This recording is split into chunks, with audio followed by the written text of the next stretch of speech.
We're misfits, weird, bizarre, strange, ignored, and sorrowful at times.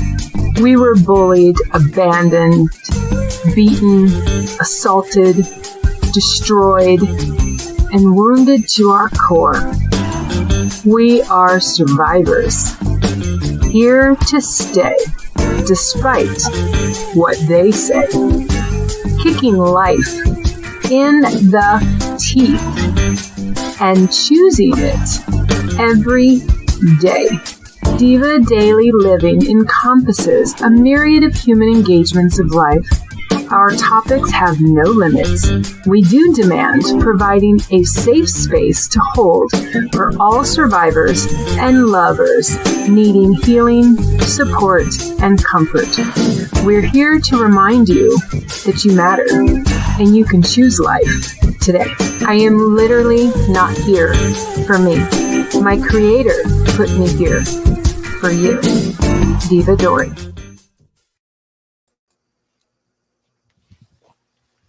Hello, lovers. Happy Friday and welcome to Diva Daily Living. I am super excited to be here. I was this close to not being able to be on, but I'm here. And as I have it in the banner, it says open invite. The link to come in and join the discussion is in the chat comments. It is the StreamYard link that you see there. So if you are watching and you see that, it is an open invite. My co-host had technical difficulties and he's unable to get on and join me. If he can get in and comes on, great. If not, I will wing it. I did send a message out to some people in the event that they wanted to come in and join me. So basically, I'm going to just hop right in here. Hi, Greg. I see you from this vantage point. Nice. Greg is my co-host who's having technical difficulties and couldn't make it in. So, all right. So tonight's topic that I'm going to bring up is about, let me get to my topic screen. Okay.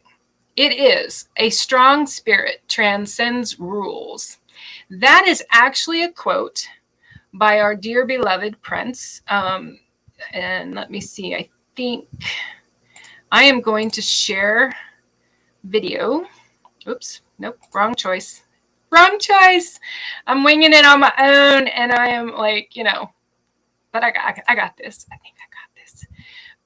Okay. So basically, since I'm on my own, as it says in the down below, and for those of you that are watching, okay, the video is playing. Damn it. Stop. Pause. Okay. All right. So Greg and I were going to go through these together and we were going to chit chat and talk about some of the meanings behind this in relation to our topic about Prince's quote about strong spirits transcending rules. And so I went through the Diva Daily Living, and it looks like Greg's going to maybe be able to join us. We will see.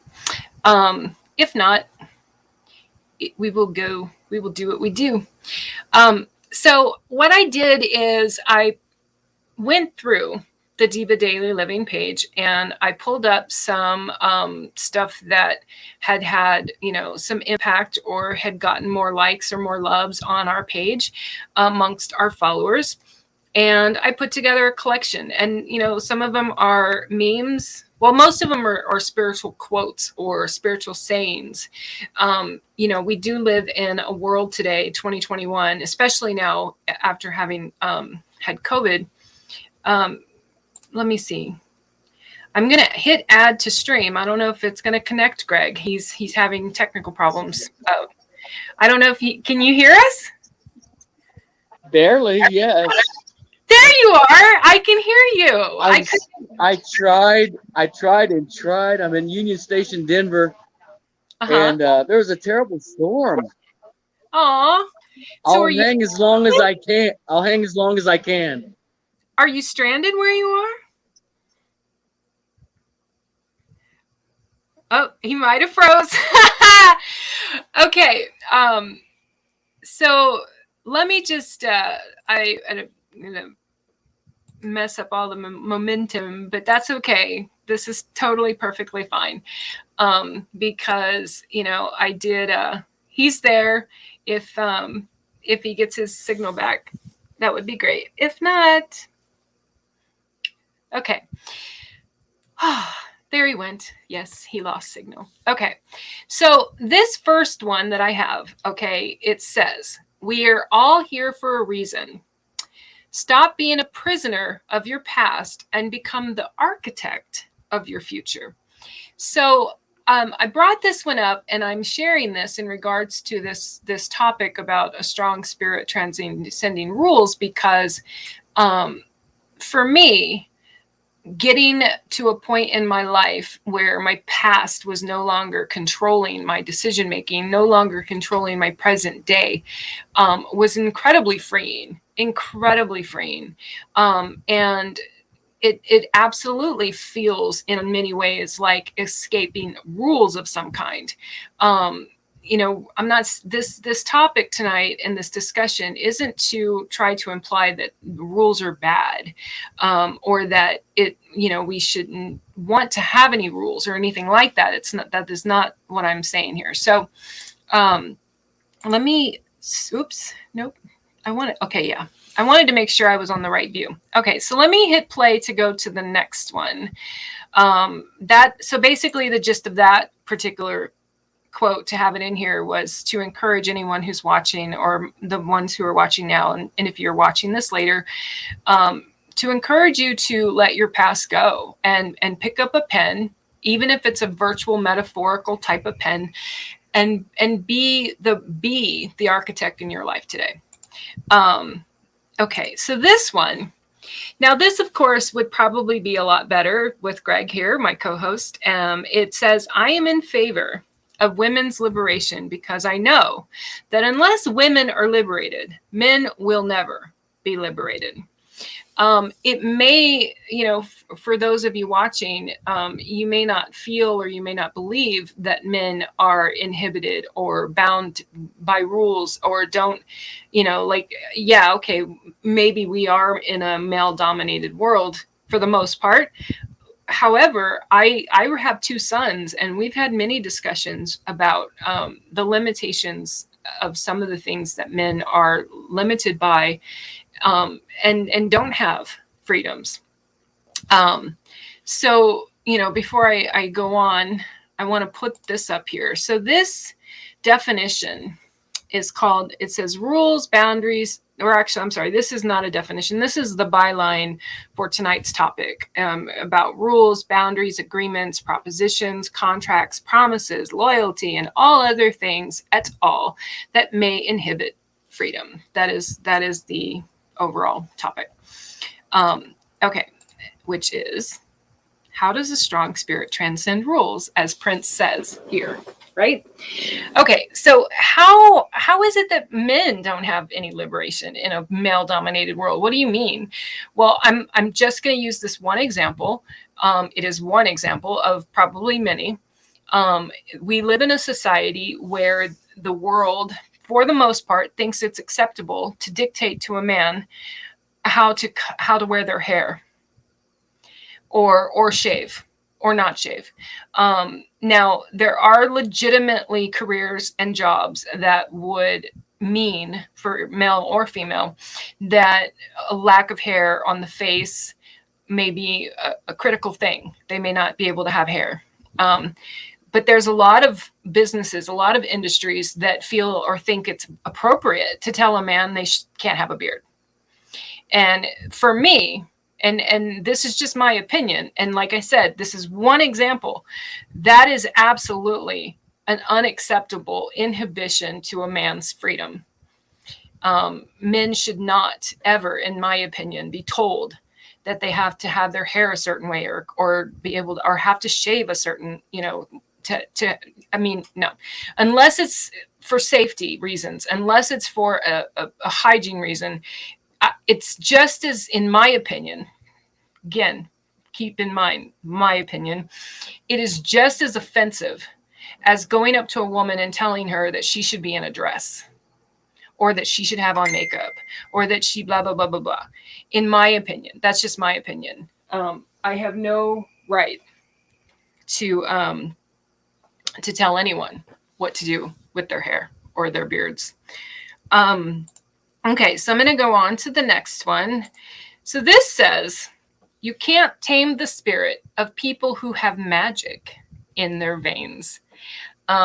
This, I had to add this in here and put it in for the discussion, or put it in for the topic, because for me, I find that strong spirits, okay, as Prince is saying in this quote, strong spirits are usually the ones that are known as the rule breakers, the rebellious ones, the troublemakers, and you know, whether you want to call that magic or not, you know, whether it's magic, I don't know.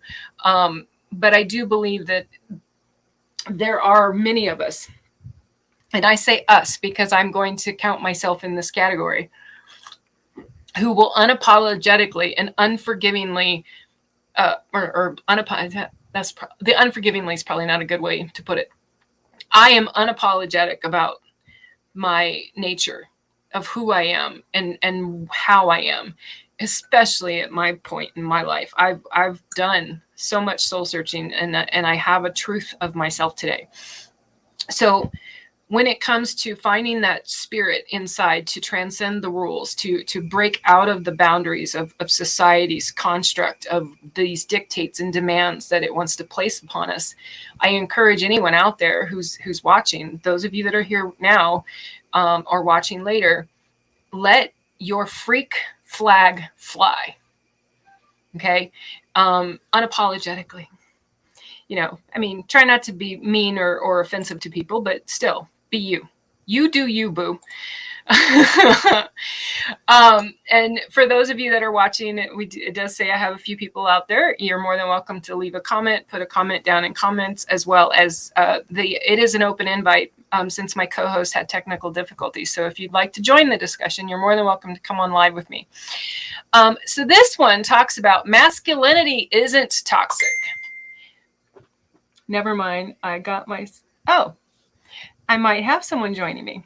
Excellent. I do. Woohoo! I'm so excited. Hopefully he, let me hit, I, would try normally not to do this while I'm in the middle of a live broadcast, but I have another Devo who may be able to join me, and I want to let him know. Yay. Okay. So this particular meme, quote, whatever. Okay. It says masculinity isn't toxic. The absence of it is. Weak men are abusive and spiteful. Strong masculine men are protective and loving. And, we can go all over the place on this one. And the questions of gender, the questions of strong versus weak, the question of what makes a man, or toxic versus not toxic. There's so many opinions about all of what this one says. And I can boil it down to really, for me, and this is just Diva Dori's own personal opinion for me, be nice. I mean, that is as simple as it needs to be. Be fucking nice. And using the F word to say it is probably not very nice. But be a kind human today, male, female, or otherwise. It's really irrelevant. All of that is so irrelevant. The masculine, the feminine, the any of that is so irrelevant. To just be kind to each other, to just be kind. Okay? Any answer or any opinion or any discussion about what this one in particular is saying is really, and this is, again, my opinion, just be nice. As the Amazon Beauty, my alter ego comedy persona would say, have a dick, don't be a dick. Okay? So, All right. Let me hit play and go to the next one and get past this topic. Okay. All right. You learn who you are by unlearning who they taught you to be. I personally love this one because for me, I know I can speak from personal experience. A lot of the growth and a lot of the healing that I have gotten to have over my life has come from deprogramming the bullshit that was put here by the people that came before me, by the society, the cultures, these ancient beliefs of people that I don't even know that were here long before me. Learning who I was had a lot to do with unlearning what anyone else would try to tell me or dictate to me. So when I think of this Prince quote, a strong spirit transcending rules, it's more about transcending dictates of other people for me. I needed to develop a spirit strong enough to be willing to take all of that programming of what was between the ears, and get past it and develop a sense of who I was based on me, not what anybody else was trying to tell me. So this one's one of my favorites. And as you can see, the image of this, even as an artist. So I look at this and I don't just think of the words here about learning who I am by unlearning who they taught me to be. I'm also seeing this artistic representation of those words. And what's awesome for me personally right now is I am illustrating a poetry book that's about not being, closed off emotionally and letting people see me. And so it's really powerful. I had to include this one in for tonight's discussion because the image is powerful. She's literally ripping her chest open to get to what's inside. And then let's see. I almost want to save the rest for hopefully when my other friend will get in here. So real quick, I'm going to remove that one from the screen for a second, and I'm going to put back up this. This was the topic of tonight's discussion is a strong spirit transcends rules, right?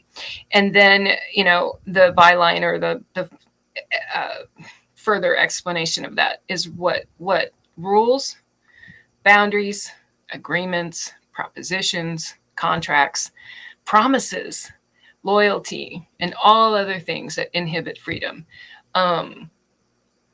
It has taken me a long time. Oh, there he is. Yay.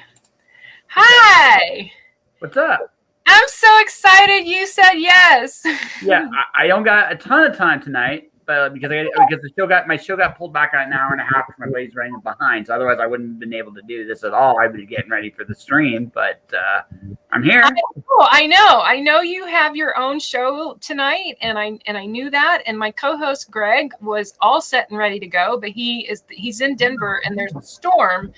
And his signal is just all jacked. He's come in twice and it's kicked him out. And so I've done fairly well on my own, but you came just in time because I actually paused the video. I was going through the stuff on my own, but I didn't want to go through all of them because I knew you were coming. Once I knew you were coming, I paused it. So I can put it. So I don't even know what I'm getting into. So he's like, what am I even getting into? Yeah.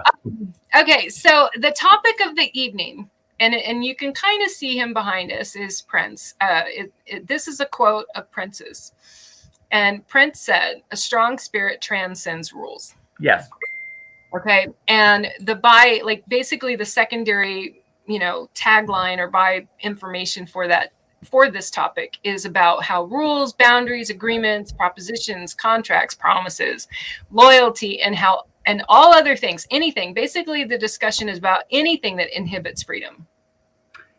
Interesting time to bring this up, considering what just happened today. Ooh. You want to do a check-in and tell us what happened today before we jump into any part of the topic? Well, I'm talking. Did you? Did you see the? Well, here's the thing. I mean, I read today that the CDC announced that basically the vaccines don't work, at least as advertised. So, just kidding. I'm sorry. So, and while I can't say I'm personally not surprised, because let's be honest, this was an experimental. You're surprised? No, I'm not shocked at all. No. So, but here's the bit. So it's an interesting. It's an interesting conundrum because, basically means that now everybody's got to go square one. Do we? I mean, we almost see where, like, you can see where the cycle's going to go. I mean, I don't know if the United States is going to shut down completely again. In fact, I highly doubt it. But Canada might. A couple other countries might go, hey, let's go through this cycle yet again. But here's the thing: we've already been here, and I'm not advocating people dying. That's not what I'm saying. But we've been doing this now for a year and a bit, and in some ways, it doesn't really feel like nothing's been accomplished. Yeah. And if you're looking at Australia, England, lots of places around the world are protesting right now because, yeah, public responsibility is one thing, and everybody wants that. But it's also about the kind of life you want to have going forward. So the question of Roe versus Wade, which is right, has come back. So, because here's the other thing too, and this is the other thing that just happened here, because this is almost a guarantee. There's going to be a promise of a booster shot at some point in time, and they'll go through the same thing that we just went through this year in regards to the vaccine. And if that doesn't work, it's going to be the same cycle over and over and over and over again until people just recognize the fact that, okay, this doesn't work. And that's kind of how I see it going. It doesn't take a genius to see that, like, this is our 1976 moment is how I kind of look at this. So, well, not to interrupt. No, go ahead. Talk. It's kind of like, it's funny that you're bringing that up, and I'm bringing, the topic is about transcending, what inhibits my freedom? Well, you know what? Getting wrapped up in stuff that we have no power over. Okay. Step one, I have no power over COVID. I have no power over what's going to happen with COVID. I can't do a damn thing about it. There's not a single thing I can do as a single individual that will effectively solve any of it. So for me, it's a complete waste of energy. Yep. It really is. It really is. And it sounds heartless because, maybe I'd feel differently if I had someone who had it, or had someone who died from it, or had it myself. Well, it also okay. So that goes to a bigger question of what personal note. Like, I've dealt with my own mortality. I've said it on my show many a time. I've dealt with my own fragility. When you've dealt with it, it doesn't hit you the same way at all. Yeah, nope. Yeah. And I survived the 80s. I survived the 80s. The wild child. It's so funny that you come in the topic. I've got this topic up about, freedom, and I'm really. If I die, I die. See, here's a horrible thing to say, but it's the truth. No, it's an acceptance. Like, look, we're not. Something like this and hitting the world like this, it kind of forces people to remember the fact life is a fragile thing. Yeah. Right? Yes. Which is one of the reasons why we shouldn't be wasting any of our time letting people inhibit our freedoms. So, you have to understand. Okay, so there are two trains of thought. Okay. And there's three trains of thought. Train of thought number one. I think there's some validity to this. Trying to do what you can to help people, others in this time is never a terrible thing. And there are things we can do for sure.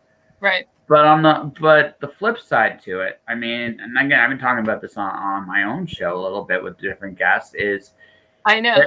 It's about how you want to live. We're all gonna die.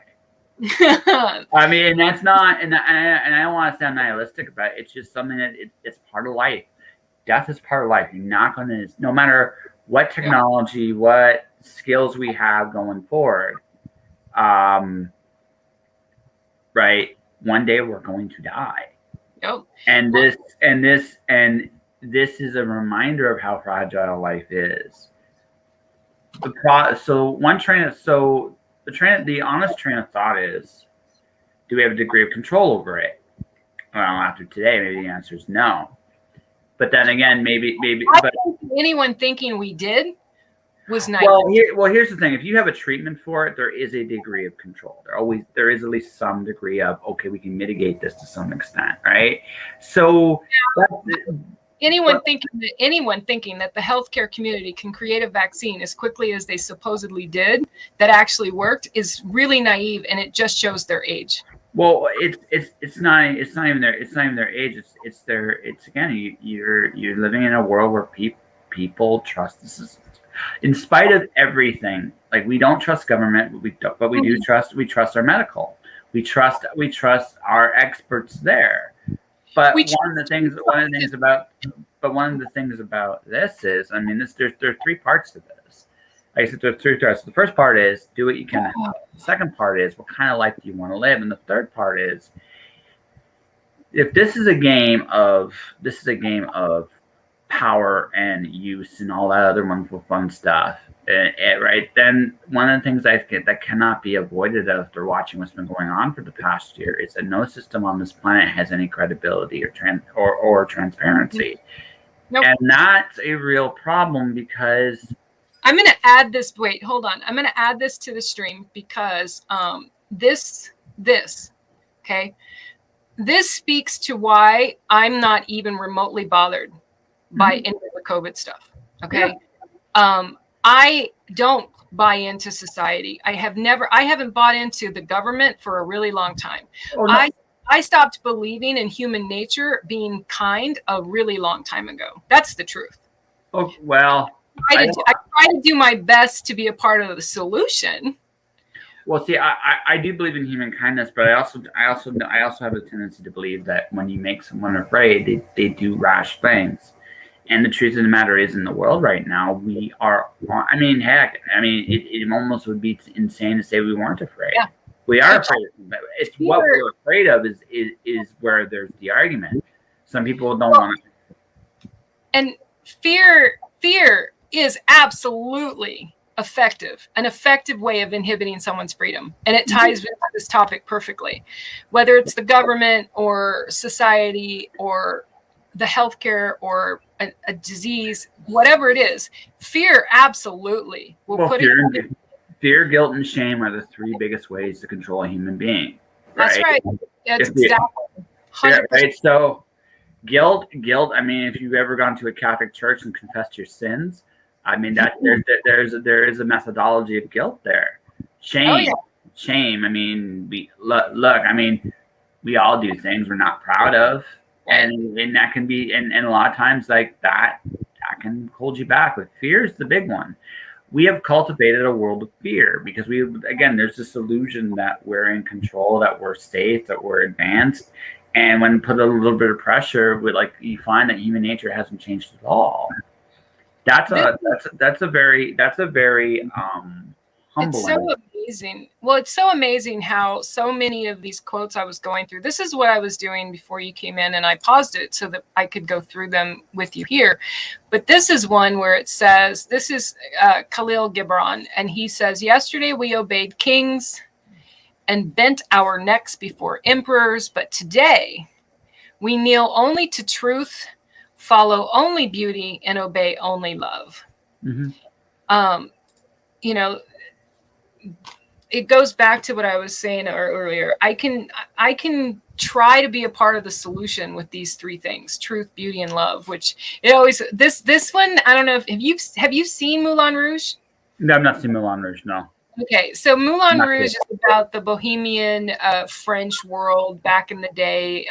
It was about beauty, exactly what this is saying: beauty, truth, and love is this thing that they talk about in that movie. And it's so much easier said than done. Oh my God, it's so much easier said than done. It's really hard. It's really hard for me to stay loving depending on what the circumstances are. Well, see, you had wear your heart on your sleeve. Sometimes you give it away a little too quickly, and then when you get burned, you're like, "Oh my God, what am I doing right?" But you just can't help yourself.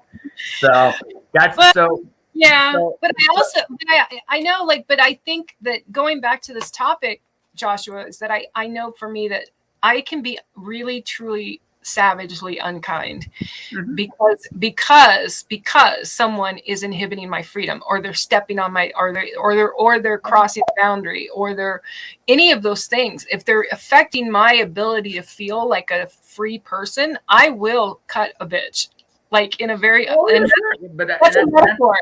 You and I talked about this a little bit, but that's also very true to human nature too. Like here's the thing. Like as far as love goes, ironically, keep going. We can talk about that's pretty much my podcast philosophy, like my whole in its entirety right there. We'll get to this quote in a minute. Let me finish the initial thought I was going to say. So yeah, I didn't fall in love until like my mid-30s. First time I really fell in love. And I remember the gal I fell in love with. She was a pretty wild like woman, and when she actually moved into my house for about a month. And it was interesting to live with her because she drove me nuts. In all the ways you could possibly, she drove me nuts because she was just so And she moved in after how long of knowing her? Oh, I knew her off and on for about a year. Just it's a long story. Well, it's a long story. Okay. But you're in a long time. Yeah. But I known her for about a year. We kind of realized I was attracted to her. Things happened. She made a suggestion to come move in the house for just try it for a month. So, okay, sure, a month's fine. And I remember when I was living with her, the first little bit was just, oh man, she just drove me up the wall. Just some little things that she did that drove me nuts. She can still even now drive me crazy because, this is how I know I do still love her a little bit, because she can still do this to me regardless.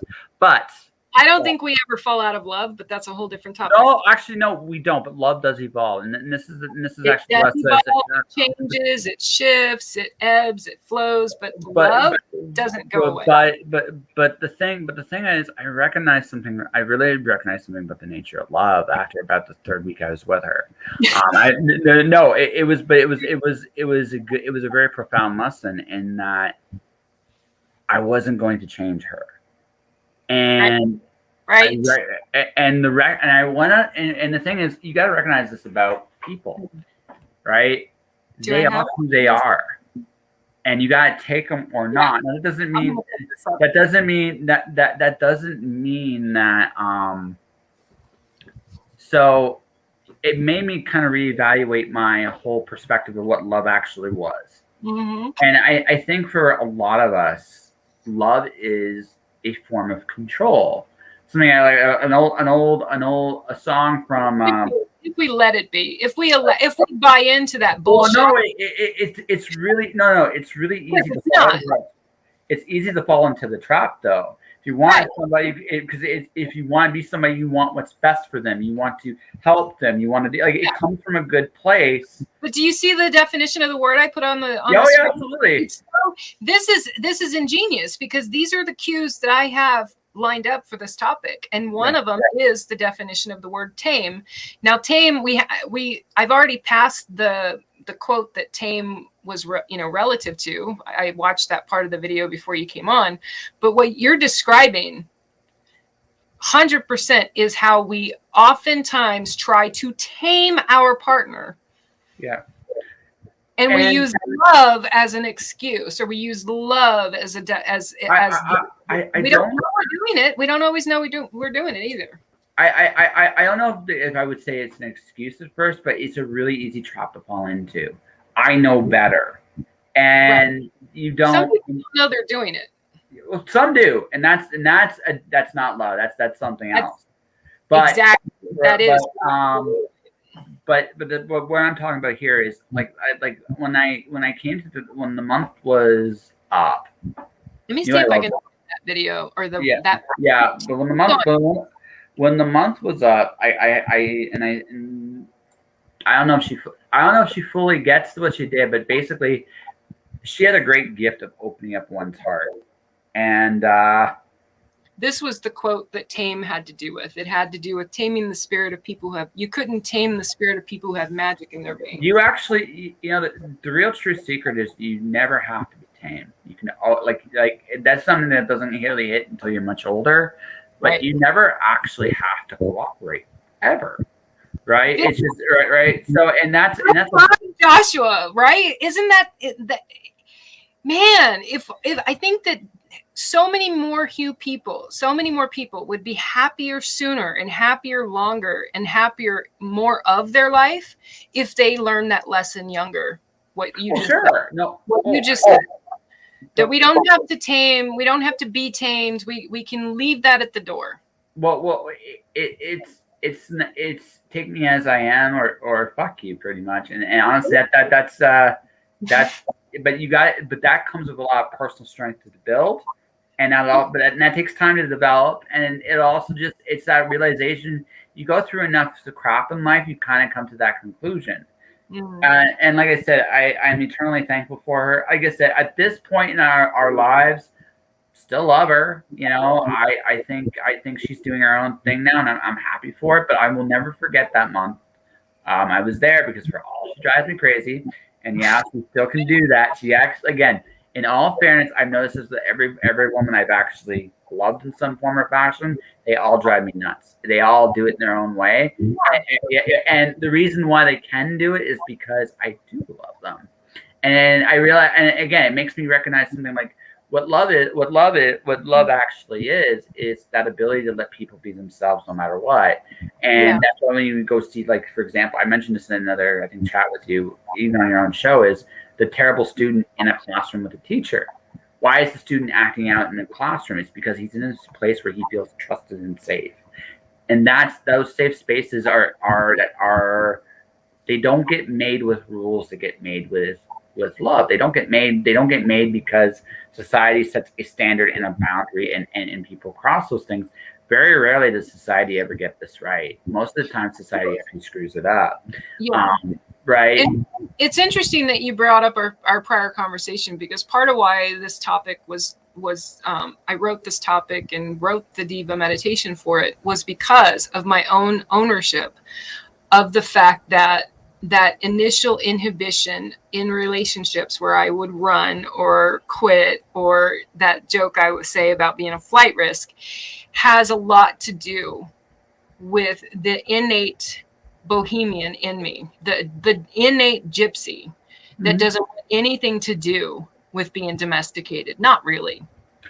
And love and sex and a healthy relationship, all of that sounds real great until I'm in it. And then I get in it, and that free spirit of me doesn't want any part of it, and I balk. And I get to own that today. But I would argue the other reason it makes love so hard for you in particular is there's another word involving love. It's called trust. And if you have no trust, you can't really love. And everyone prove to me that they're trustworthy enough to be trusted. I'm 51, and not one single man who has come into my life romantically has not once, proven to be true to the promises he makes. Not one. Well, I mean, there's. So sooner or later. There's three possibilities there. I don't want to talk about me. But we're gonna, because this is. Wait a minute. No. I want to. Okay. I've been open with my stuff, so.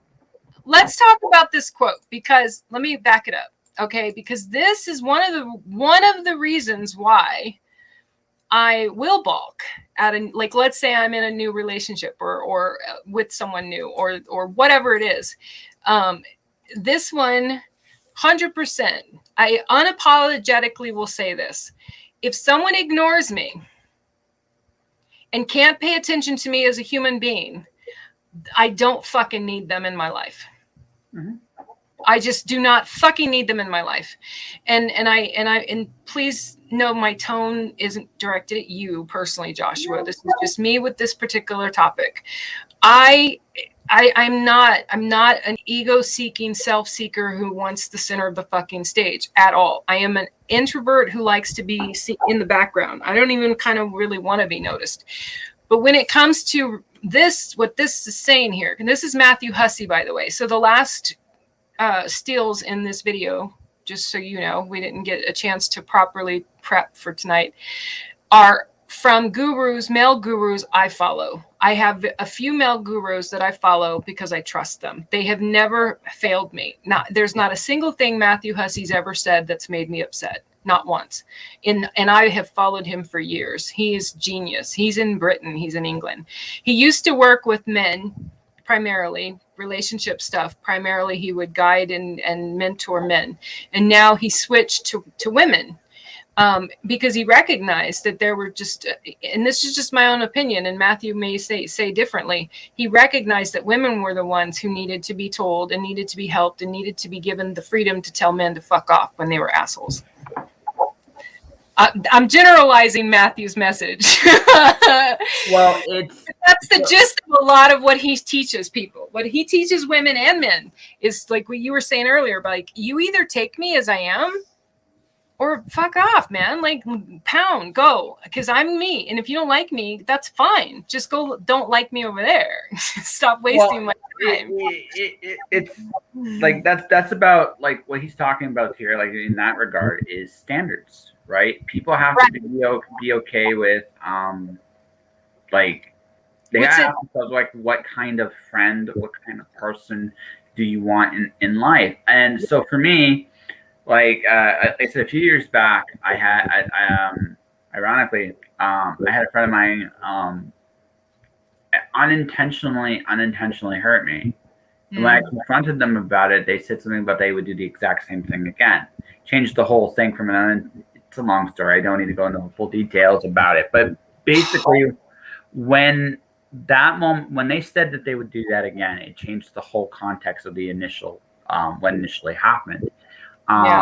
Because now it's not. Now it was about, how do I want to be treated in this relationship going forward? Yeah. And you have to recognize that when they hit that point, yep. Right. When you hit that point with a person, it's time to walk away. Exactly. And not everybody does. It's so easier said than done, though, right? No, like I said, and the friend I did that to is someone I still think of as a good person. It's just they put me in a position where it's like, well, I gotta protect myself. Mm-hmm. Once it comes down to that, yeah, that you gotta walk, right? And so that's just what it comes down to. I recognize at that moment. This was ironically when I went to go fix my top teeth. It made me reevaluate how I looked at myself, how I looked at everybody else, and like, you know, and I made certain promises to myself when I fixed the teeth that I would change some things.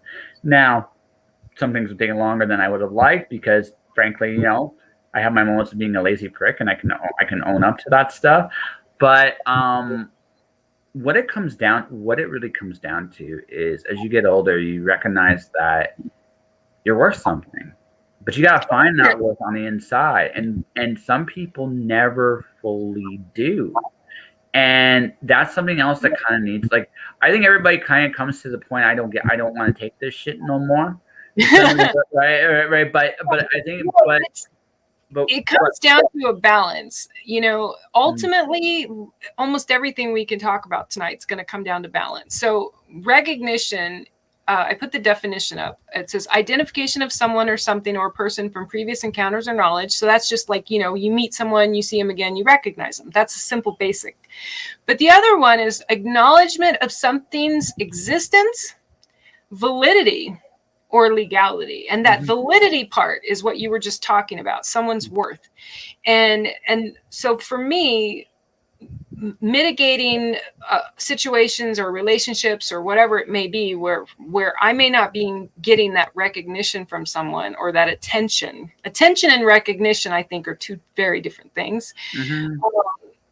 I had to become my own world's greatest cheerleader. I had to make sure that no matter what was going on outside of me in terms of other people, that at least it took a long time, but I had to stop being my own worst enemy and my own naysayer, my own hater. I had to stop that because there was too much of it from the outside. And the last thing I needed was this to be doing it too. So what I've learned in this life is that like these the things we're talking about here, they're never covered in any school or environment that encourages that worth. Either you have it in your house growing up or you don't. And for the majority of us, we don't. So and when we don't, I know for me, I can't speak for anyone else, but when we don't, we seek it in places that are not good for us. Absolutely. No, absolutely. You gotta look at. I'm gonna for expediency of time, I'm going to play and go to the next one. And go ahead and tell me what you were thinking. What was your thought? I interrupted you. I'm trying to keep us on pace. Heart and mind shake hands and become friends again. Oh. So I'm just reading it. Okay. So all I really was gonna say is like the things that we teach ourselves in schools and places of learning in terms of knowledge is great, but in terms of wisdom, it isn't there. And it occurs to me that a lot of people's biggest handicap is some things we're talking about. They never think about those things until much later on in their lives. This is just my opinion. There is no teacher that teaches wisdom except experience. There's no book that's going to give you wisdom. There's no guru. There's no person. There's no podcast. There's no verbiage. There's no book you can read. Experience is the only real teacher of wisdom. That's my opinion. Experience makes you listen to wisdom. There's usually but I'm not even gonna lie. I'm not even going to sugarcoat this. I won't take an opinion from someone who hasn't lived something or been through it. If you haven't experienced it, in my opinion, you should just shut up. And this one, guru talking is really should just be quiet. And this quote's about armor more than anything else. How we armor ourselves. Oh, this one on the screen. This one's about armor. Yeah, so this is called The Truth of It, and it's by a poet named Michael Xavier. He is my third favorite writer. He behind King and Rice is Michael Xavier, and he's number one poet for me. But he says a man's mind will trust before his heart, and a woman's heart will trust before her mind. So a man's mind will trust before the heart, and a woman's heart before the mind. Mm-hmm.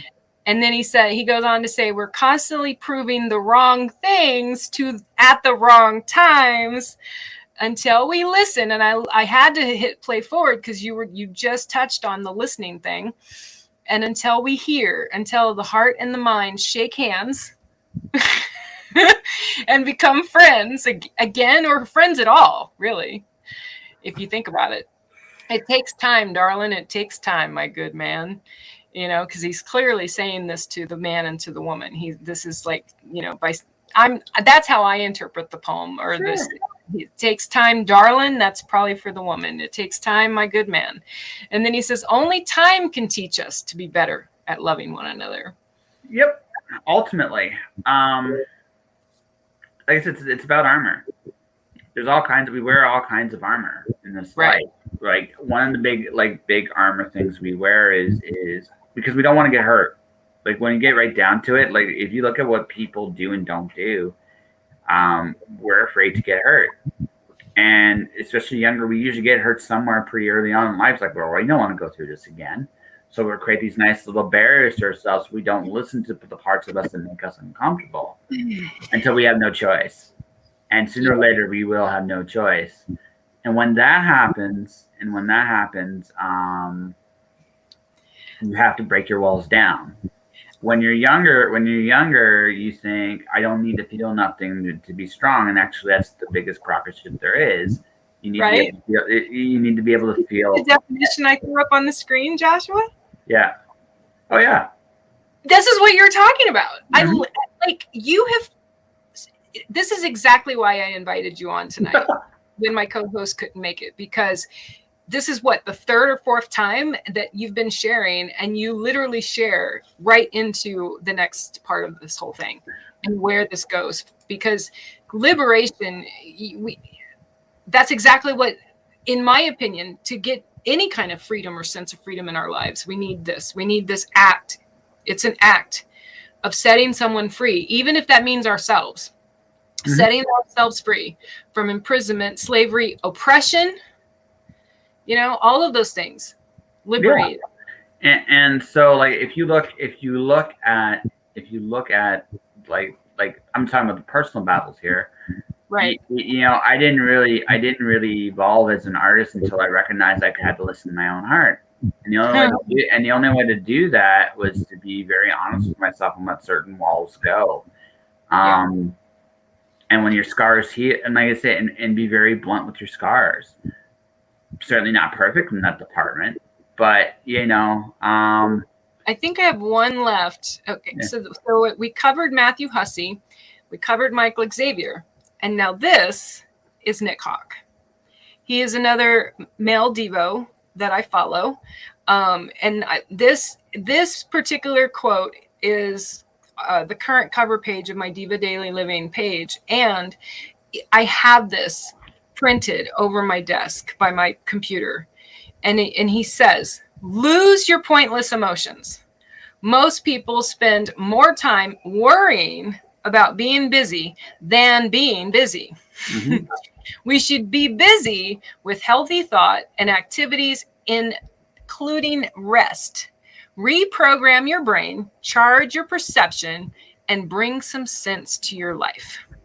So I'm going to quote. Oh man, he is probably one of the most unapologetically truthful, authentic people I have ever listened to or followed in my life. He has no apologies for just stating the just straight shit, like straight stuff. Like there's no sugarcoating in Nick Hawk's world, and that's one of the reasons I love him. So tell me.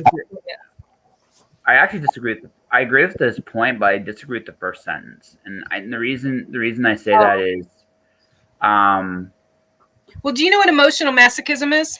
Oh, absolutely. But let me get to why I disagree with it and kind of how you overcome it. Like, if you're gonna disagree, at least offer a solution. Well, of course. I agree with his overall point, though. Although it's hard to do. So, to reprogram your brain, change your perception part of his equation. How do you do that? Well, the way you do that is you have to, and this is why I disagree with this first sentence, is you have to actually confront the emotions you're feeling. Because they're there for they're actually there for a reason. And so I'm going to quote a very wise woman I know.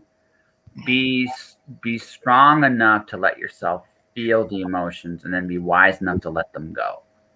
Because but I don't think he's trying to say, by what he's saying here, he's not invalidating that those exist. What he's saying is they're pointless. No, but I'm not necessarily saying they're pointless either. Yeah. It's like this. Think of fear. Okay, sometimes we have these anxieties, these worries, these things. Right. But if you actually sit there, what they actually are doing, they're making you aware. They're giving you information. How they're transmitting the information isn't necessarily the healthiest thing in the world, but that's it's giving you information. And the way you're interpreting in these information is what's making you scared. Yeah. So there's a reason.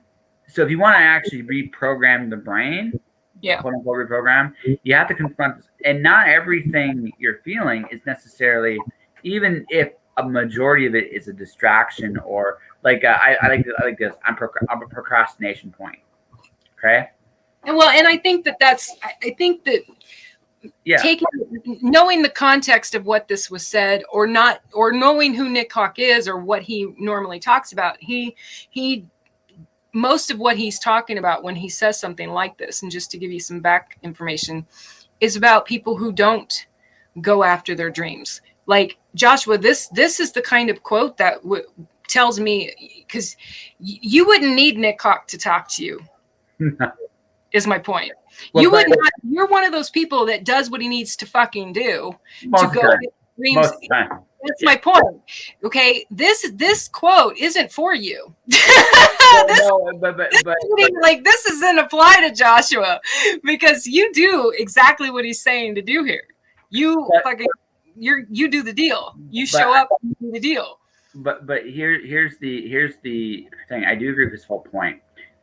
Majority of the time, if you're going to talk about in terms of going for dreams and going for things in life, yeah, that's exactly what he's talking about. Right. It's really easy to be distracted.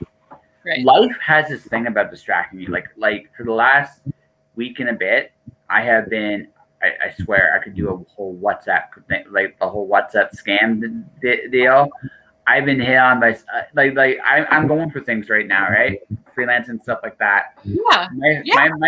My phone has been. That's why I'm like that quote is exactly like. But the thing is, even in the midst of this, I've been distracted by a zillion different things. This is one article I've been trying to finish for the last few days, and every time I go to do this article, something comes up to distract me. The client, my client I'm doing this article for, she just lost a good friend.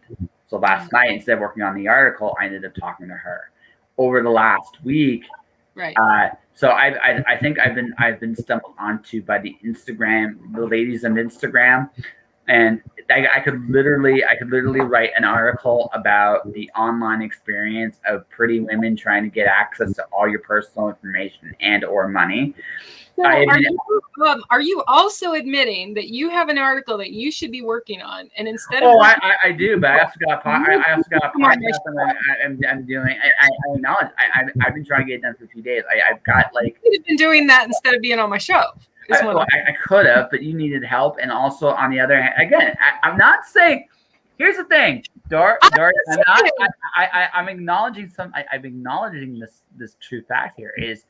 I'm not perfect by any stretch of the imagination. No. But I mean, if you want to talk about what I've done today, like if people want to just put this in perspective, I've released a podcast. I released an archive for the YouTube. I'm doing an interview in about an hour. I know. So it's not even in the days where I'm quote unquote and I finished an article that I'm going to be paid for in October. It's going to be coming out in October. So it's not like I've done nothing today. It's just there's like this last little thing. I can relate where like it doesn't matter how many things you've gotten done, but if there's one thing that you've missed for whatever reason, the perception and you know what, that's amazing. That's actually going back to his quote. That's actually amazingly perfect, because he's saying, change your perception. Mm-hmm. Your perception. Something in there is trying to get you to think like whatever. Yeah. But the reality, the truth is, you've been very productive. Yeah, I know. And I know. I'm still behind where I need to be, because there's still lots of other things I need to do.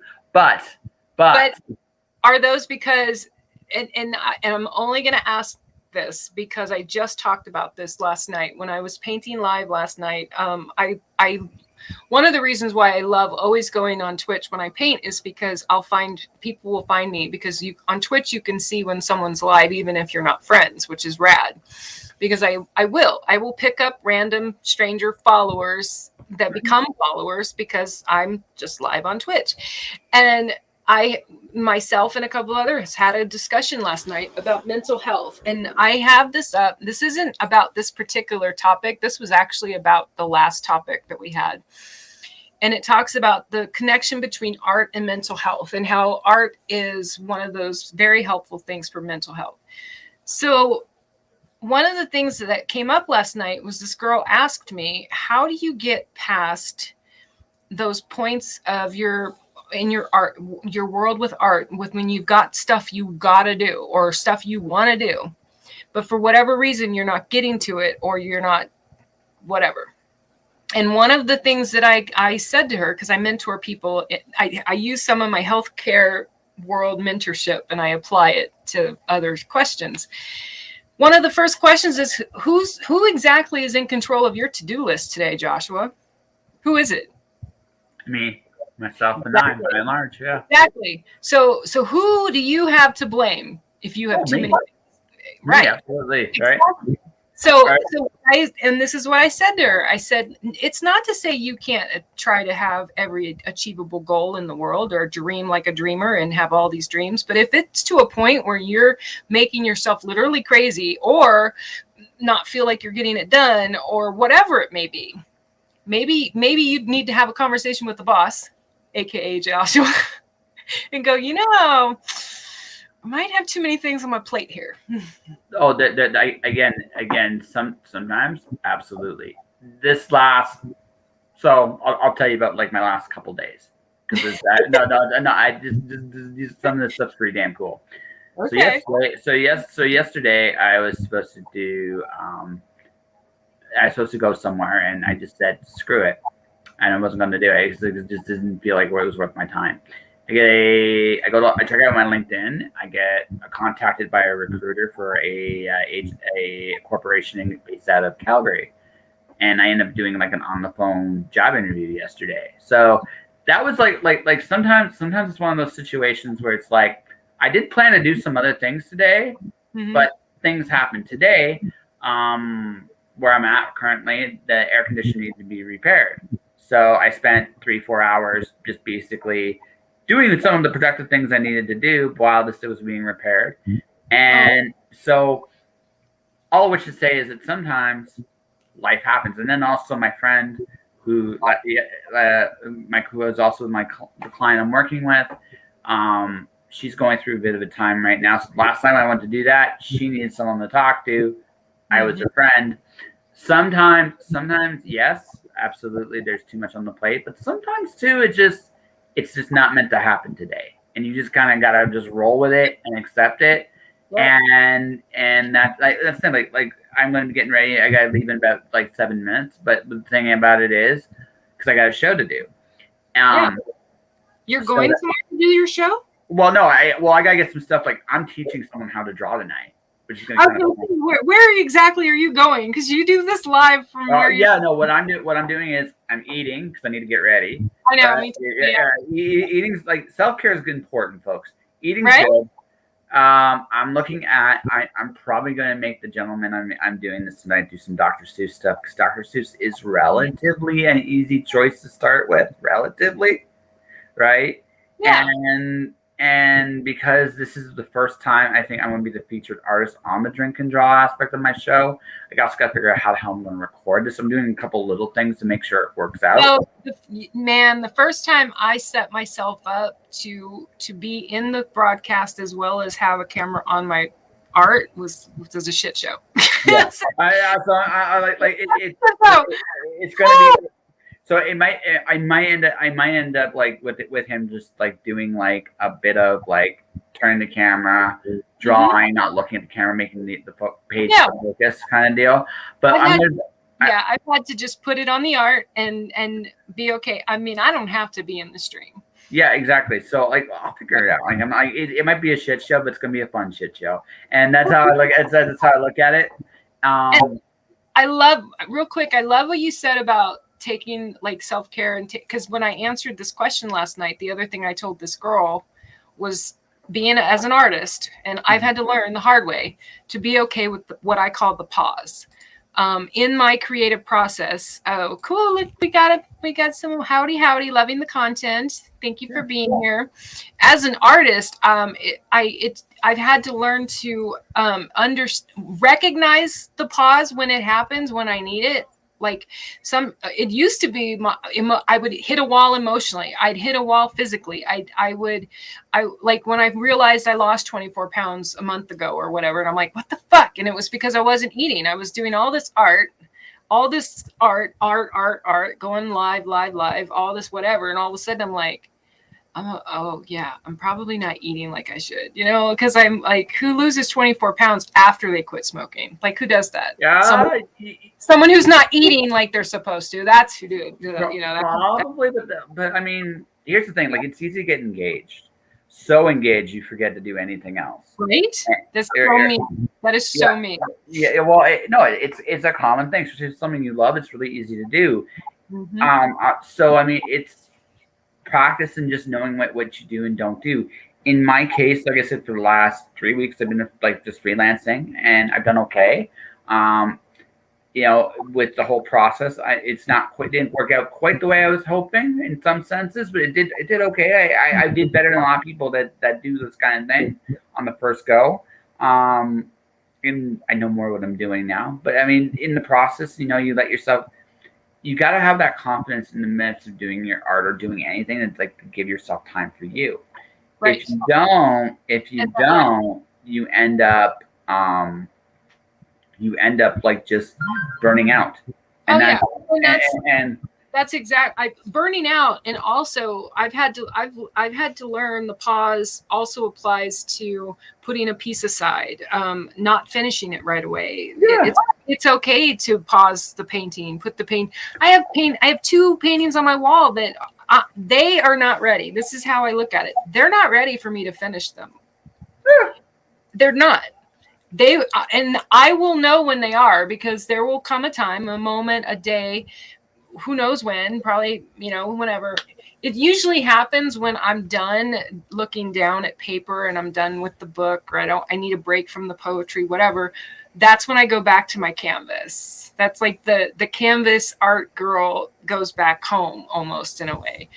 But yeah, appreciating the pause for what it is. Well, and I think you had to go, like, you had a hard stop. Well, I have a little bit more time than I thought, but I am going to get going soon, because again, I should have some me time before I get to the next gig. Okay. But I'll stick around a little longer. I'll stick around a touch longer. Here's the deal. It's like this. Something I recognize, like one of the biggest things I recognize with writers, we have this tendency to have a word count for the day. That doesn't really matter. Like, that's actually something I recognize with that. Like, word counts are good. Like, word counts, putting work to page, like the practice of what you're doing. If you're working, I mean, I don't see any point in that unless you are on a deadline or you're part of. Even if you're on a deadline, it's not about your word counts. It's about, like, just some people have this in there. I'm going to write so many words a day. The discipline of that is great. Mm-hmm. Yeah. But what you really want when you're looking at word counts is you just want to constantly keep moving forward. Yeah. Some days you're gonna like sprint. My best writing day, I did something like 10,000 words in a day. I've done it a couple times. But realistically speaking, I'm perfectly content with doing 800 words in a day or 8,000 words in a day, right? I've definitely created a practice that I do something every day, whether it's that's what matters. Or sketch or paint. Oh yeah. I can't remember the last time I went without doing something. I mean, there's always almost something always. Yeah, but what I'm saying to you on this is that's the real point. It doesn't matter what the amount is. It's the amount. It's the act of doing it. And the thing is, initially setting goals like that are good to get you into the habit of doing it. But once you're in that habit, and there'll come a point with you as a creative, you'll know what you need to do for the day, and that's it, right? Well, that's a perfect timing, what you just said, to segue into wrapping this up, because I am going to hard stop us for my own needs. Yes. What you just said is so this topic of how a strong spirit transcends rules, we've done a lot of talking about not allowing others to put boundaries on us or infringe our freedom, that kind of thing. However, I do agree with what you just said so much that I have to have some rules for myself, good or bad or otherwise. I have to allow certain things. I have to prevent certain things.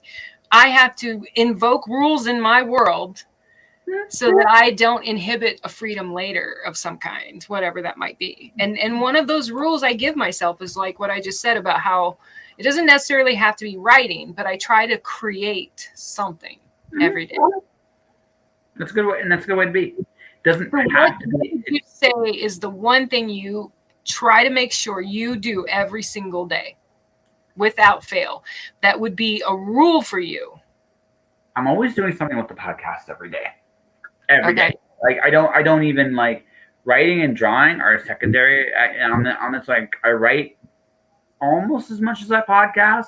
But if I were to be perfectly blunt at this point, the podcast almost always supersedes. Now I'm gonna openly acknowledge something though. This is one of my little cardinal sins a little bit too.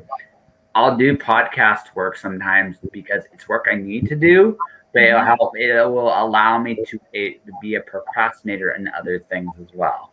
However,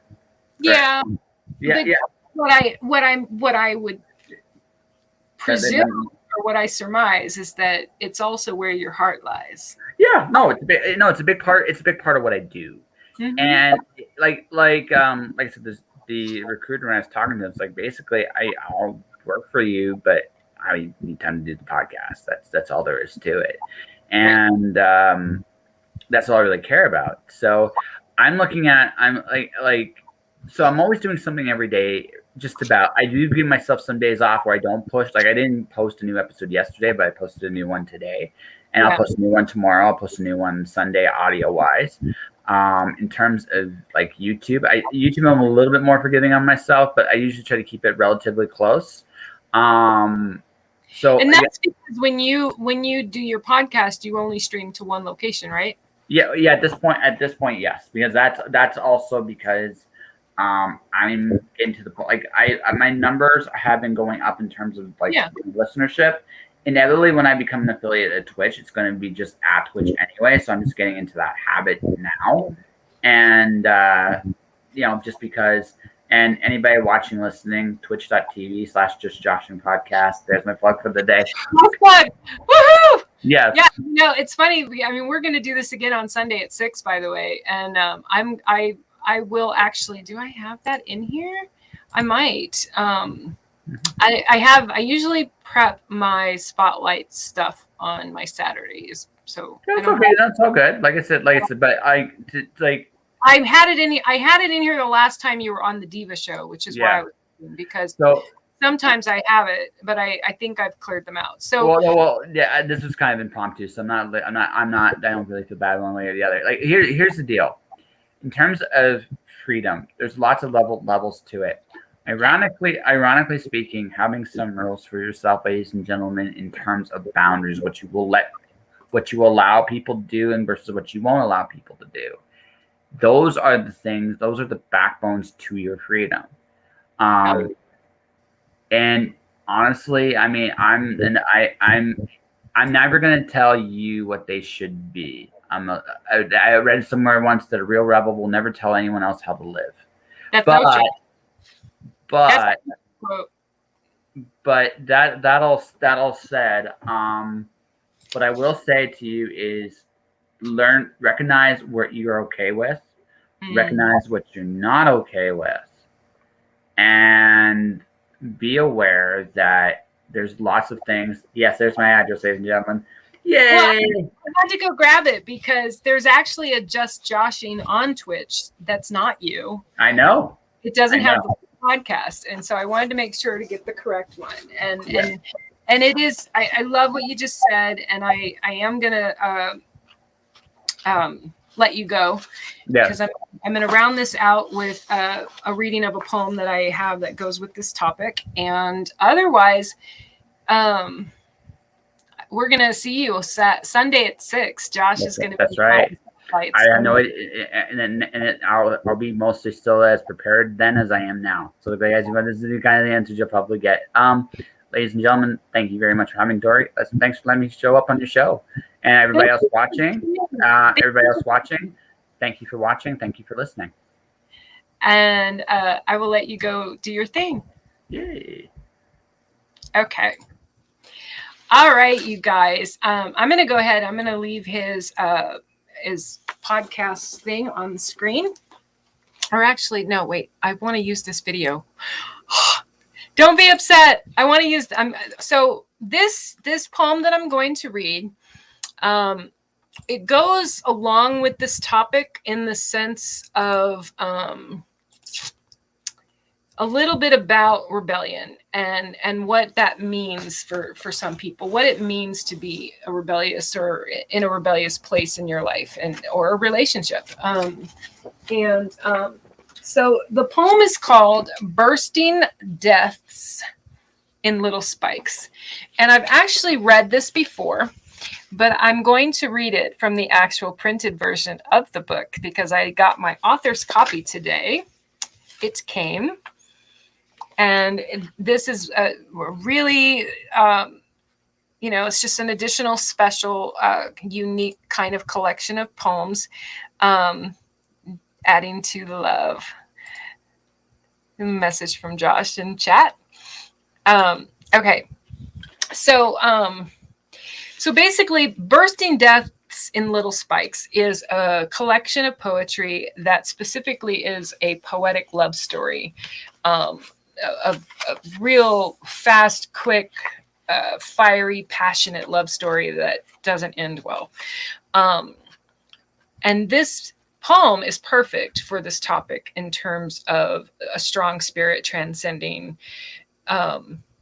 because let me make sure I don't misquote my own topic here. Oh my goodness, really? Oh Lord, a strong spirit transcends rules. Yes. Okay, I'm going to leave that on while I read it. Okay, Bursting Deaths in Little Spikes. To the fame of legends and mysteries, we rose up and dispelled them. We put them on notice. This would not be a common passing. We're here to take them all down, take down the legacies, show them something new, something undiscovered, something no one could have foreseen or felt, had ever witnessed before. Put them in panic. Because this would not be a normal pairing. Love could be so much more than the pointless way they tried to have any of it.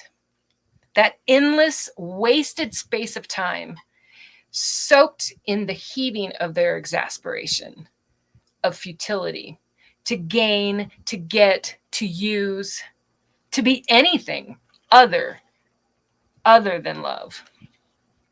Those silly crafted fools in their mastery of the wicked, in all their jokers carried cases of costumes where pretense reigned and feigned, in constant boredom where they stayed trained, continuing forward on that belt, letting it convey them along with no reward, no joy, no happiness, no bliss, no passion. They all died. Did you hear? Those programmed responses of the ancients, they're all silent. Did you hear? Those speeches and lectures of dictations, of rules, of constraints, of demands, they're dead. The lands of their hearts turned black from the dying of the senselessness, the ridiculousness of the old ways. Those ways of the damned, the scorners of love.